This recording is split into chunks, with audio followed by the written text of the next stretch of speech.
Hey everybody, Tony D, Little Joan here with a screenwriter's rant on the Sandman, the comic book brought to life. Smash like and subscribe. Thank you for smash liking and subscribing. Please check out my books. Links in the description, including book 7 of the Pineys. Yes, it's finally out. Ebook, trade paperback, Kindle Unlimited is free. It's the Paradox Piney comedy horror in South Jersey. Now, is this gonna be a good adaptation? That's a tall order. It was a great comic book. Sandman was the best. Just hands down, if you haven't read the comic, it's amazing. So the bar is set sky high. That being said, I have very little confidence in Netflix these days. I know, Joe. The costuming looks good. The casting looks good. Is this going to be good? I mean, look at the casting. He's dead on. He's dead on for Dream. He's not totally white skinned. He's just very light skinned. I suppose they didn't want to do a whole body makeup thing with him. But he looks like a young Neil. Young Neil Gaiman, doesn't he? Yeah, if anybody other than Netflix was doing it, I'd be like, oh, this is going to be amazing. Netflix has a way so far of screwing up so many basic concepts. Let me rattle them off for you. First, there was the Kevin Smith He-Man. Remember that? You've got Q-Force.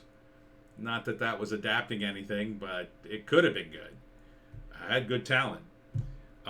Most recently, there was another He-Man. A Cowboy Beebop, of course, and they've announced a bunch of other anime things and it's all very woke.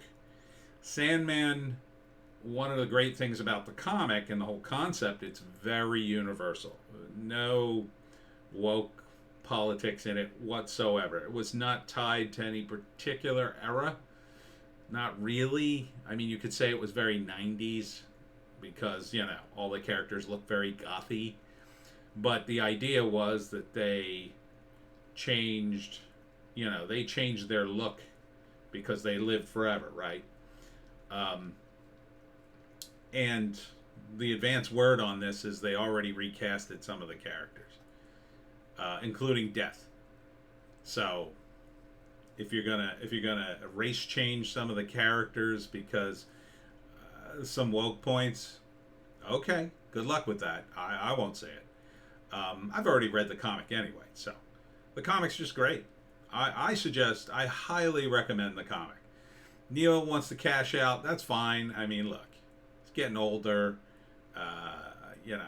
Why not? What's he sitting around for? It's not like he owns the character. And it's like a DC thing, Vertigo. It was great at the time. It was really mind blowing. I sold my run of Sandman. I think I got about $400 for it back in, early '90s, mid '90s. So I mean, great comic, great concept. Will it be a great series? It should be cool. I mean, some issues really, they made good TV. You could see it when you read the comic, but other bigger story arcs, people aren't going to quite get it because you have to understand some of it sort of looped into the DC universe as it stood a little bit. And Neil set some stuff up too, and if you kind of take it out of the context, it works much better as a comic. However, I do see a lot of the familiar characters.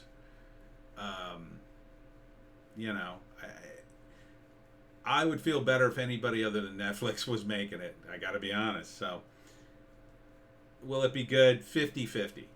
I mean, if they follow the comic and don't F around with it too much or try to hammer in some political agenda, it would be great. It would actually be great. Probably up there with Game of Thrones great if they followed the comic. But the likelihood of that, it's so remote. You got to understand TV people. They just don't get comics. they don't have the patience for a wind-up that books and comics give you. That's the great thing about them. You know, yeah, the first issue of Sandman starts like this trailer. It's like boom. You know, this guy gets summoned and he's stuck, and you know, it starts off pretty high, but then it immediately backs off, and then you know, Dream has to get to work recovering some of his items and going to various places and sort of regaining his life such that it was, and kind of dealing with the world. I don't have a lot of confidence these guys can pull it off. I just don't. Not anymore. I used to. You know, back when Altered Carbon started, I thought, oh, it's not bad. But we'll see. I mean, maybe they got guys like that on this. Maybe it's not as woke. But the moment I heard they were going to recast Death, I'm like, come on. You're gonna race swap Death, the whole character. The whole character is that Death is this pale goth girl. And not even like pale, like human pale, like white. Like literally white. Her and Dream were like literally white. Also, Dream had like, you know, totally black eyeballs. So, you know, there are some great episodes and issues of the book. I don't think, you know, I think it's going to be the kind of show, it'll run, it'll do decently, and it'll just run out of steam at some point. I give it like maybe 3 seasons, maybe, before they just burn through every idea the comic had that was worth a damn, and then it'll just clatter to the floor and they'll be on to the next thing. That's kind of the way I see these shows now. You know, they don't, very few of them have a consistent hook. Tracy did. Tracy was very tight. You know, that to me worked well. But with a graphic comic like this, it's too important. It was too big at the time. They should have made the movie back in the 90s. It would have been huge. Oh, it would have been absolutely monster if they had done a movie back in the 90s, or a TV show. But back then you couldn't sell these shows. Now you can't. Now, like, this is, Lord knows how long they've been shopping this around, but people have been clamoring for it for years, and now the audience is, you know, this is more than 20 years later. This is like 30 years later. You know, they could have, Hollywood is so off track. So, will this be good? It looks good. I'll say that. I'll say the trailer looks good. It's following the comic in the trailer, but that's a very tiny teaser. So, you know, is it worth keeping Netflix for? Personally, the only reason I have Netflix is because I'm getting it for free for reasons I can't quite explain. I don't know why I get it for free. At the moment I would be charged for Netflix, I would cancel it in a second, and I would not renew it just to see this show. I just wouldn't. In fact, last night I was bored and I wanted to watch something.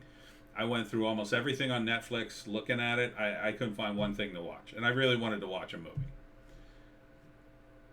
There's just not a lot there anymore. It's not, most of the stuff on it just, it's not even worth it. It's not that it's horrible. It's just like you feel like you're wasting your time and that you could be doing anything else would be better. So I ended up switching over to Adult Swim and watching an episode of Rick and Morty, which was okay. Rick and Morty is another whole thing. But, yeah, I mean, it looks okay. Highly suspicious. And that's my take. Hopefully it's a good show. All right, check us out on Bitchute and Rumble for the News Blast, and I'm not sure what. We'll see you in the next one.